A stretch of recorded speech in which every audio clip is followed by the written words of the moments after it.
Bonjour. Vous avez certainement entendu parler de la maladie de Lyme. Enfin, en tout cas, moi, j'en entends parler parce que je reçois énormément de questions par rapport à la maladie dite de Lyme. On m'a demandé, mais Thierry, qu'en pensez, quel traitement, que faut-il en déduire?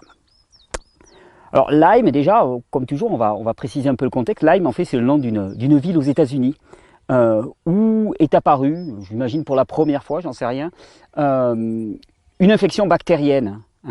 Liée à la piqûre d'une tique qui transmet une bactérie qu'on appelle la borréliose. Donc la maladie de Lyme, qu'est-ce que c'est? C'est une infection à la borréliose, une infection bactérienne à la borréliose. Et l'une des particularités de la maladie de Lyme, c'est que il y a une primo-infection, donc la bactérie se multiplie en ayant des conséquences. Alors, il y a ce qu'on appelle un érythème, donc un gonflement qui se produit. Il y a des douleurs au niveau des articulations, et puis souvent il y a des symptômes aussi neuropsychologiques assez avancés. On va en parler un peu plus loin dans la vidéo. Et puis souvent elle se rendort, elle passe en dormance, et puis à l'occasion d'un stress, d'une fatigue particulière, elle se remet en activité. Puis comme ça, on a des poussées de Lyme avec des troubles et des symptômes de plus en plus handicapants. Alors, ce qu'il faut savoir, c'est que chaque fois qu'on a une infection à la maladie de Lyme, on a quasiment systématiquement des co-infections. D'ailleurs, il y a le spécialiste de la maladie de Lyme qui s'appelle Richard Horowitz aux États-Unis, qui dit bien qu'en même temps que la maladie de Lyme, on voit des candidoses, on voit des mycoses, on voit de l'herpès, on voit de l'intoxication aux métaux lourds, on voit de l'intoxication aux pesticides. Et pour la maladie de Lyme, le traitement qui est obligatoirement recommandé, ou ordinairement recommandé, ce sont des antibiotiques. Alors des antibiotiques de synthèse ou des antibiotiques naturels, mais au final, c'est de l'antibiothérapie. Alors moi, quand on parle de maladie de Lyme, quand on parle d'infection bactérienne comme ça, la première question qui me vient à l'idée, dans ma petite tête, moi je ne suis pas chercheur, j'ai pas de médaille, j'ai rien, mais la première question qui me vient à l'idée, c'est qu'est-ce qui fait le système immunitaire? Non, parce que sérieusement, normalement, on a un gars qui s'appelle le système immunitaire dans le corps et qui est là pour nous prémunir contre les éléments étrangers pathogènes. Parce que des éléments étrangers dans notre environnement qui sont pathogènes pour l'organisme, il y en a énormément. En plus, on sait que plus de 70% de notre immunité est bactérienne. 70% de notre immunité est liée aux populations de bactéries, de virus, de champignons qui sont à la surface des muqueuses de l'organisme, des surfaces d'échange, la muqueuse intestinale, la muqueuse bronchique, et qui s'agrippent, qui s'acoquinent, qui chélatent les produits toxiques. Richard Horowitz parle toujours de co-infection et il dit toujours on a à la fois des mycoses, des candidoses, de l'intoxication aux métaux lourds, de l'intoxication aux pesticides. Et moi, ça m'amuse souvent parce que je vois énormément de discussions sur les métaux lourds. On me dit comment est-ce qu'il faut chélater les métaux lourds et ainsi de suite. Et moi, chaque fois, je dis mais il y a besoin de rien pour chélater les métaux lourds. Notre organisme est tout à fait adapté à évacuer les résidus de pesticides, les résidus de métaux lourds. À une condition, que le rapport entre quantité apportée et capacité du système à l'éliminer ne soit pas complètement déséquilibré. Or, c'est là le problème. C'est juste ça le problème. Prendre une antibiothérapie pour guérir, soi-disant, la maladie de Lyme, quand on sait que 70% de notre immunité est bactérienne, c'est se tirer une balle dans le pied. C'est se tirer une balle dans le pied pour deux raisons. Premièrement, parce que les antibiotiques ne sont que très peu sélectifs. C'est-à-dire qu'ils ne vont pas cibler simplement les mauvaises bactéries. C'est ce qu'on dit, c'est la légende, c'est ce qu'on nous raconte pour nous endormir le soir. Mais en vérité, on sait très bien que ça cible toutes les bactéries, les pathogènes comme les bénéfiques. Alors, gros problème, nous sommes à 90% microbiens. Alors, comment est-ce qu'on peut utiliser des produits qui sont anti-vie? En se disant, on va en détruire quelques-unes et puis bon, le reste, on a complètement oublié qu'on était essentiellement microbiens. Première des choses.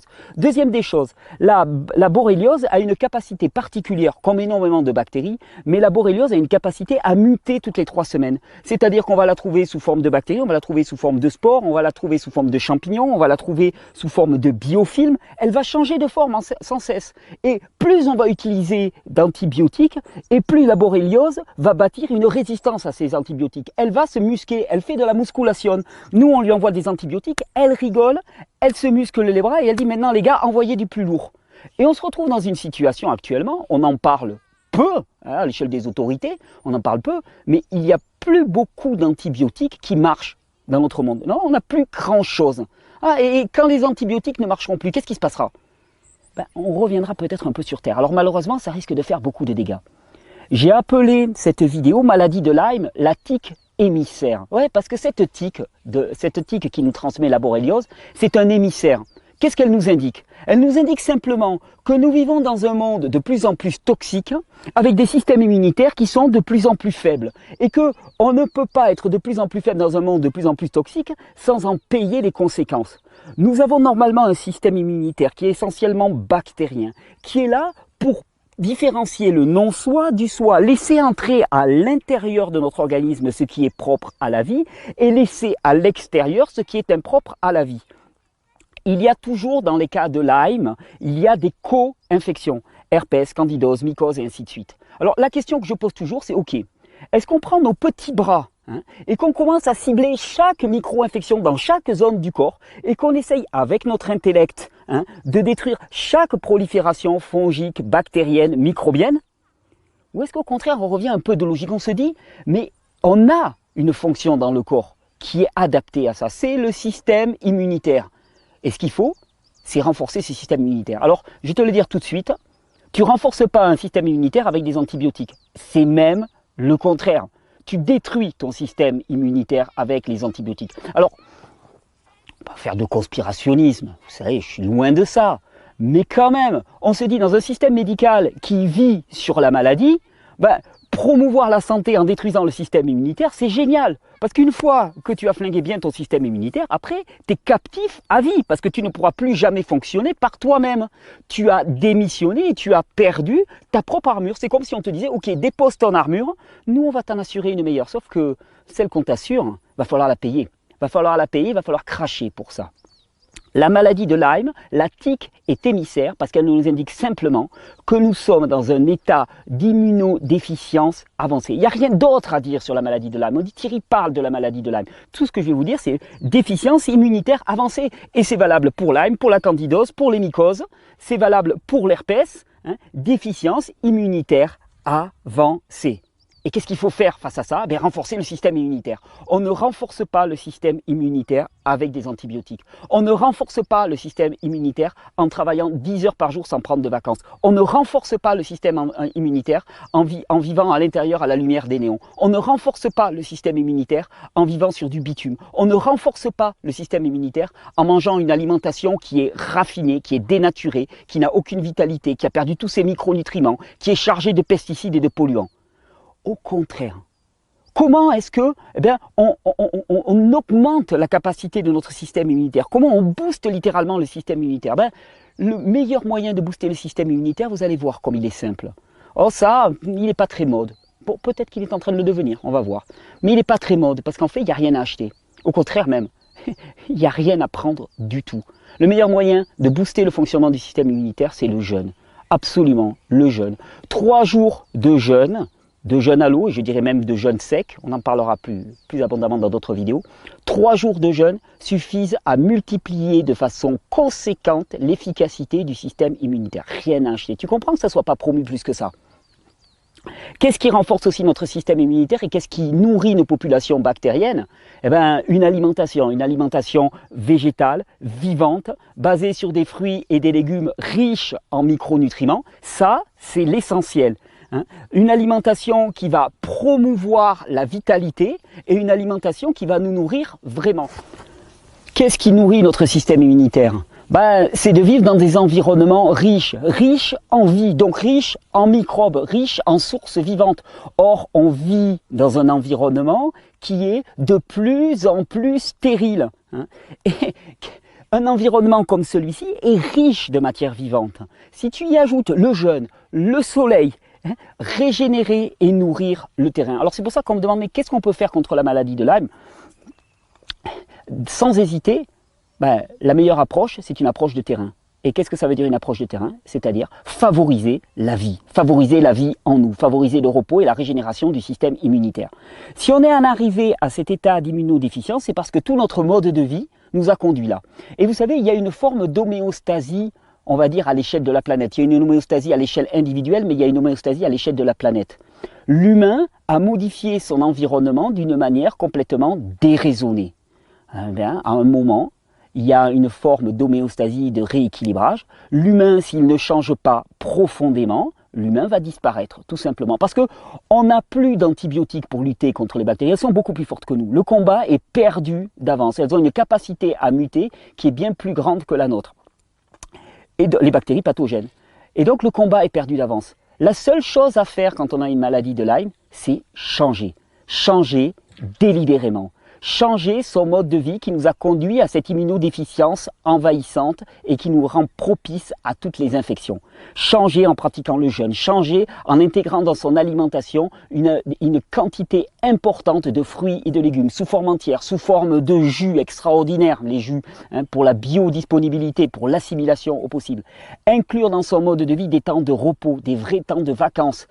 Réfléchir à son mode de vie de manière à ce que nous soyons beaucoup plus au contact avec les éléments naturels, beaucoup moins soumis à la dictature du téléphone portable, au rayonnement électromagnétique, à la Wi-Fi. Tout ça, ce ne sont que des draineurs du système immunitaire. Il faut bien comprendre que notre assurance vie, c'est pas un contrat qu'on signe, c'est pas une somme d'argent qu'on verse. Notre assurance vie, c'est notre système immunitaire, c'est notre armure, c'est notre protection, c'est celui qui différencie l'extérieur de l'intérieur, le propre à l'impropre. Sortir de la maladie de Lyme, ça veut juste dire renforcer son système immunitaire. Et puis ça tombe bien. Parce qu'en même temps qu'on va renforcer son système immunitaire, c'est la maladie de Lyme qu'on va guérir, c'est les candidoses, c'est les mycoses, c'est l'herpès, c'est les problèmes allergiques, c'est les problèmes neurologiques, c'est les problèmes psychiatriques, c'est tout ça. Parce qu'une fois que notre système immunitaire fonctionne bien, ce qui est toxique dans notre organisme va être évacué, ce qui est toxique dans notre environnement et qui pourrait nous empoisonner va être évacué. Nous allons prendre le meilleur et nous allons rejeter le reste. Donc la maladie de Lyme est une maladie qui est avant-coureuse, qui nous annonce ce qui vient et qui nous dit simplement changer de direction. Vous savez, ça a un petit côté, ça peut avoir des côtés un petit peu des relents prophétiques, mais c'est ça. Le vivant nous dit changez, vous allez mourir. Changez, vous allez définitivement disparaître par votre bêtise crasse qui a voulu s'attaquer au vivant alors que vous êtes vous-même vivant. On scie la branche sur laquelle on est assis. Donc la conséquence, elle est inéluctable. Alors après, il y avait des questions qui m'avaient été posées par des mamans. On me disait, ah, mais si je suis une maman et si je suis enceinte, je risque de redonner la borréliose à mon enfant. Oui, certainement, puisque l'enfant hérite du patrimoine bactérien de la mère dès l'utérus. On nous racontait la fable selon laquelle il n'en héritait que dans les voies vaginales, mais non, il hérite de ça dès la conception, dès la gestation, pendant les 9 mois. Il hérite du patrimoine bactérien de sa mère et il y a toutes les chances qu'il ait la borréliose. Et donc, en tant que mère, quelle est l'urgence? L'urgence, c'est de changer radicalement son mode de vie. Alors oui, c'est beaucoup plus facile de souscrire à des vendeurs de pilules qui te disent « Ah, prends cette pilule et puis ne change rien. » Mais effectivement, tu ne changes rien et rien ne changera, je peux te l'assurer. Prends cette pilule et tu vas prendre un antibiotique, ok, ça va te résoudre ta maladie de Lyme pendant un temps. Ouais, mais quel prix tu vas payer ensuite? Quelle garantie tu as sur la suite? Parce que là, tu auras définitivement amoindri ton système immunitaire. La maladie de Lyme, elle nous dit qu'une chose, changez votre mode de vie, revenez à une nourriture physiologique, physiologiquement adaptée pour l'humain, c'est-à-dire composée en grande partie de fruits et de légumes, tel qu'on vous le présente sans cesse dans ces vidéos. Revenez à un rythme de vie physiologique, c'est-à-dire un rythme de vie qui inclut des moments de repos. Fuyez ce stress chronique dans lequel on nous enfonce petit à petit. Fuyez cette dictature de la productivité, cette dictature du harcèlement. Fuyez les endroits qui sont pollués au niveau électromagnétique, au niveau chimique, et œuvrer individuellement et collectivement pour faire en sorte que ça soit un environnement nourricier. Il n'y a pas de salut individuel. Je ne crois pas au fait d'aller se perdre dans sa montagne tout seul. Le salut, il est collectif. C'est-à-dire que c'est collectif qu'on va comprendre les enjeux ou c'est collectivement qu'on va disparaître. La maladie de Lyme, pour moi, c'est une formidable chance. Parce que là, elle nous indique de façon définitive que nous ne sommes plus adaptés à un environnement qui est de plus en plus toxique. Environnement toxique, système immunitaire affaibli, la distance est tellement grande que l'issue, elle ne peut être que fatale. Par contre, si on diminue la toxicité de notre environnement et qu'en même temps on renforce notre système immunitaire, alors là, on va enfin comprendre ce que l'on doit comprendre de la maladie de Lyme. Renforcer son système immunitaire, c'est simplement 3 jours de jeûne. 3 jours de jeûne, puis 3 jours de jeûne, puis 3 jours de jeûne. Renforcer son système immunitaire, c'est simplement une alimentation adaptée. Alors vous attendez quoi pour faire le pas? Bonne régénération. Bel environnement ça, non, pour faire une vidéo?